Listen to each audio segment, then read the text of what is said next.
Anatin'ity fanadihadiana nangon'ny roa tsirakotiny rainy tsy mamarasoana ivy ity kosa ny faneho-kevitra sy ny fanazavana nentin'ny tompon'andraikitra mpamatsy rano fisotro madio any amin'ny faritra atsimo nosy any eo anatrehany tsy fahazahoana izy ireo izay rano fisotro madio izay.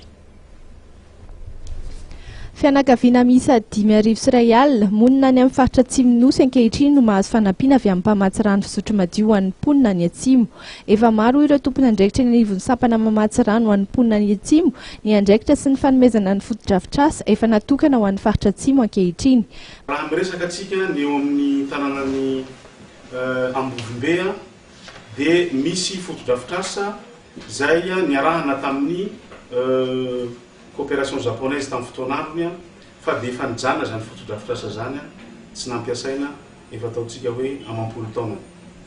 Fa amin'izao fotoana zao ao amin'ny tanànan'ny Ambovombe dia ny AS dia maka rano ao amin'ilay toerana atao hoe Mahavelo.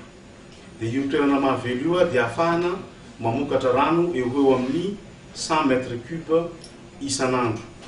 Io 100 mètres cubes isanandro io no zaraina ho an'ny vahoakany Ambovombe.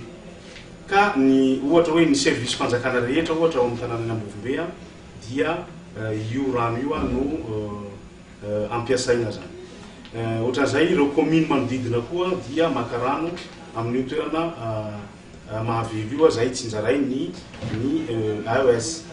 Ka nisy fotodrafitrasa koa izay niarahana tamin'ny fiaraha-miasa tamin'ny UNICEF nahafahana nametraka borne fontaine miisa 520 ka ny ankabeazan'ny vahoaka ao Ambovombe androy dia mampiasa koa an'io 25 borne fontaine. Marihana fa ny sampana mamatsy rano ho an'ny mponina any Atsimo dia rantsana iray mifandraika amin'ny ministeran'ny rano.